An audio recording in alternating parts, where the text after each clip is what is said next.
শুধুমাত্র কালো জিরে বাটা দিয়ে বানিয়ে নিলাম দুর্দান্ত করে লোকাল মাছের রেসিপি।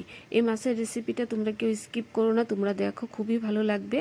তো ফোড়নে দিয়েছি গোটা জিরে, তেজপাতা, শুকনো লঙ্কা দিয়ে মাছটাকে ছেড়ে দিয়েছি। মাছটাকে এক পাশে ভেজে তারপরে দিয়েছি টমেটো কুচি। তা মাছটাকে একটু ভাজা ভাজা করে দিয়ে দিলাম ধনে গুঁড়ো, জিরে গুঁড়ো, হলুদ গুঁড়ো, জল দিয়ে গুলিয়ে তারপর কটা কাঁচা লঙ্কা ডলে দিয়েছি। তো মাছটাকে কষিয়ে নেওয়ার আগে উপরে দিয়ে দিলাম কাঁচা সর্ষের তেল ঢেলে এবার হালকা করে নাড়াচাড়া করে মাছটা যেন ভেঙে না যায়, মাছটাকে এবার মশলাটা দিয়ে কষিয়ে নিব। তো এক ঘায়ে এক প্রসেসের মাছ খেতে কিন্তু ভালো লাগে না, একটু অন্যরকম প্রসেসে রান্না করলে ভালো লাগে। মশলাটাকে কষিয়ে এবার দিয়ে দিলাম আদা বাটা। আদা বাটাটাকে হালকা করে ভেজে নিলাম, তারপর জল দিয়ে টকবক করে বলক উঠিয়ে দিয়ে দিলাম কাঁচা লঙ্কা চেরা, তারপর দিয়ে দিলাম কালো জিরে বাটা আর ধনেপাতা বাটা।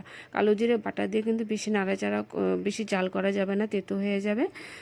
তো দেখো এবার হালকা করে নাড়িয়ে দিচ্ছি, মাছের সঙ্গে মিশিয়ে দিচ্ছি। তো দেখো খেতে তো ভীষণ টেস্টি। তোমরা যখন বানিয়ে খাবে কমেন্টে কিন্তু অবশ্যই জানাবে। কালারটা যেমন দুর্দান্ত হয়েছে, খেতেও কিন্তু তেমনই টেস্ট হয়েছে।